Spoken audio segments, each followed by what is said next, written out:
కార్యక్రమానికి ఇచ్చేసిన పెద్దలందరికీ, సభాధ్యక్షులు సతీష్ అన్న గారికి, వేదిక మీద ఉన్న వాళ్ళందరికీ, వేదిక పైన ఉన్న వాళ్ళ కింద ఉన్న వాళ్ళందరికీ కూడా నా యొక్క సామాజిక ఉద్యమ నమస్కారాలు తెలియజేస్తున్నాను. యాక్చువల్గా ఈ మీటింగ్ పెట్టిన ఉద్దేశం వేరు, ఇక్కడ జరుగుతున్న తంతు వేరు లెక్క అనిపిస్తున్నారు. ఏంటంటే అందరు త్యాగాలు చేస్తున్నారు. ఇక్కడ కూర్చున్నది ఎవరి త్యాగం చిన్నదేం కాదు. 30 సంవత్సరాల నుంచి 20 సంవత్సరాల నుంచి చేసిన ఒక్కో రోజు ఒకసారి మీటింగ్ రమ్మంటేనే ఒక్కోరిని వాసిపోతుంది. రకరకాల కథలు చెప్తారు. 30 సంవత్సరాల నుంచి 20 సంవత్సరాల నుంచి నిరంతరం ఉద్యమాల నుండి రకరకాల సంఘాల పేరు మీద పార్టీలల్లా ఇంకా జాతిపురం కొట్లాడుతున్నాం అంటే వేదిక మీద ఉండోళ్ళు కానీ ఇక్కడ ఆశీర్లు అయిన వాళ్ళు అందరు కానీ కసి ఇంకా ఏమాత్రం తగ్గలేదు. వయసు పెరుగుతుండొచ్చు కానీ కసి ఎక్కడ మాత్రం తగ్గలేదు. ఆ కమిట్మెంట్ ఎక్కడ తగ్గలేదు. వాస్తవంగా చెప్పాలంటే ఇక్కడ మనము 30 సంవత్సరాల నుంచి పోరాటం చేసినాం. మన కుటుంబాలు చితికిపోయినాయి, ఆర్థికంగా నష్టపోయినాం.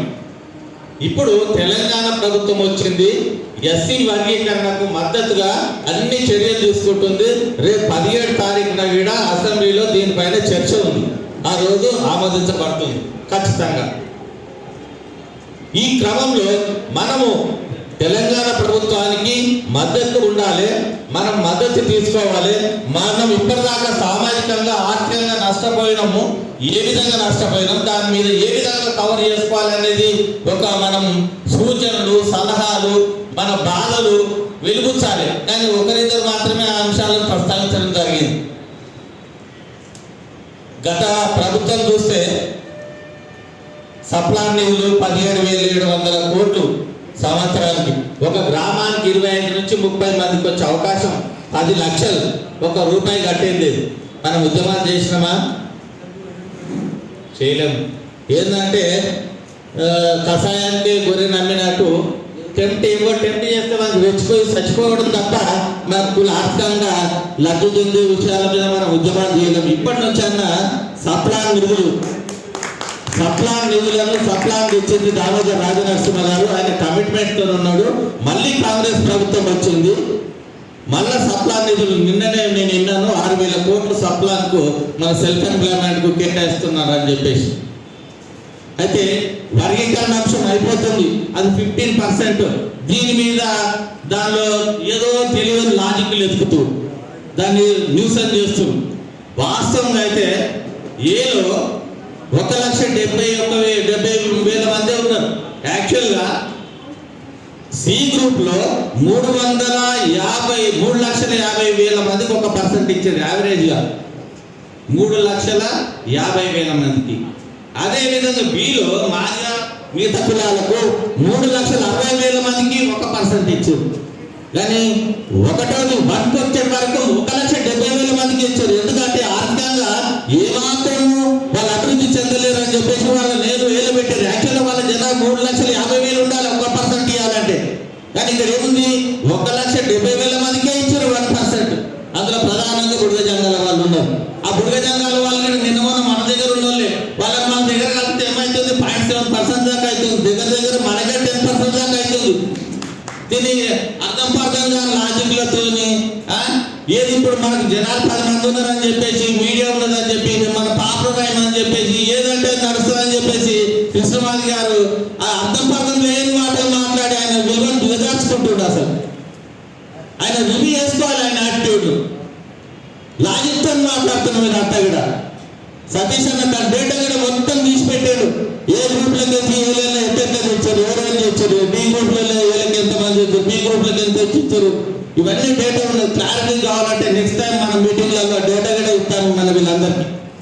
ఇక్కడ వచ్చిన వాళ్ళందరికీ సీనియర్స్ ఒక జిల్లా నుంచి మీరు జిల్లాకు ఉమ్మడి జిల్లాలకు నాయకత్వం వహిస్తారు. మీ సబ్జెక్ట్ కూడా చాలా తెలవాలి.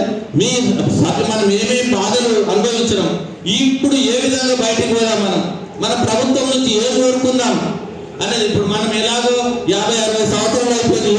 ఎవరికి దేనికి ఎలిజిబిలిటీ లేదు, ఏజ్ అయిపోయింది. ఇప్పుడు కనీసం మన పిల్లలకు సెల్ఫ్ ఎంప్లాయ్మెంట్ స్కీమ్ కానీ, గృహలక్ష్మి కానీ, ఇటువంటి విషయాల మీద మనం ఇంకా బలమైన ఉద్యమాలు చేయాలి. ఇప్పటిదాకా చేసిన ఉద్యమాలు ఒక ఎత్తు, ఇప్పుడు మన కుటుంబానికి కూడా డైరెక్ట్ మన కుటుంబానికే చేయాల్సిన ఉద్యమాలు. ఇప్పటి నుంచి గతంలో ఎంత కమిట్మెంట్ ఉన్నామో అంతకంటే ఎక్కువ కమిట్మెంట్తో మనం ఇప్పుడు పనిచేయాల్సిన అవసరం ఉన్నది. ఇక్కడ నెక్స్ట్ మీటింగ్ లో ఇది మొట్టమొదటి మీటింగ్. ఎప్పుడైనా కానీ కూడా మనం వేస్తే ఒక ఉదండాంశానికి పరిమితమై మాట్లాడితే అందరికి అవకాశాలు వస్తాయి. ఆ మీటింగ్ కూడా అర్థం పార్థం ఉంటుంది. నువ్వు ఏది ఎగ్జామ్ లో ఏ క్వశ్చన్ ఇచ్చినా ఒకటే ఆన్సర్ రాసుకుంటా పోతే మన ఫెయిల్యూర్ క్యాండిడేట్స్ అయిపోతాం. కాబట్టి మీకు అందరికీ వినియోగించేది ఏంటంటే ఇది మొదటి మీటింగ్ కాబట్టి మనం అందరు సీనియర్స్ ఎవరైతే ఉన్నారో మీ సూచనలు సలహాలు గ్రూప్లో పెట్టండి. ఇప్పుడు మనం ఇట్లా ప్రతిసారి కూడా మనం కూర్చొని చర్చించుకోవాల్సిన అవసరం లేకుండా కూడా సోషల్ మీడియా బాగా పాపులర్ అయింది. మన గ్రూప్లలో కూడా చర్చించుకోవచ్చు. వాయిస్ టైపింగ్ కూడా చేసుకోవచ్చు. వాయిస్ టైపింగ్ లేకపోతే వాయిస్ రికార్డ్ కూడా చేసి మీరు గ్రూప్లలో అప్లోడ్ చేసుకుంటే వేదిక మీద ఉన్న వాళ్ళు అందరు చేస్తారు. అందరు కూడా గ్రూప్లలో ఉన్నారు. మళ్ళీ మనం ఏ అభిప్రాయాలు ఉన్న గ్రూప్లో పెట్టండి. మళ్ళీ సమావేశం పెట్టుకుందాం. ఒకటి కాదు ఇంకా 10 సమావేశాలు పెట్టుకుందాం. మేము అందరికి కూడా మాకు కూడా ఒప్పుకుంది, మీకు అందరికి ఓపుకున్నది, మీరు అందరు ఓపుకుంటే పట్టిన ఇంత ఎక్కడ వరకు వచ్చారు. ఇంకా మనం ఎక్కువ మందిని ఇలా ఇన్వాల్వ్ చేయాలి.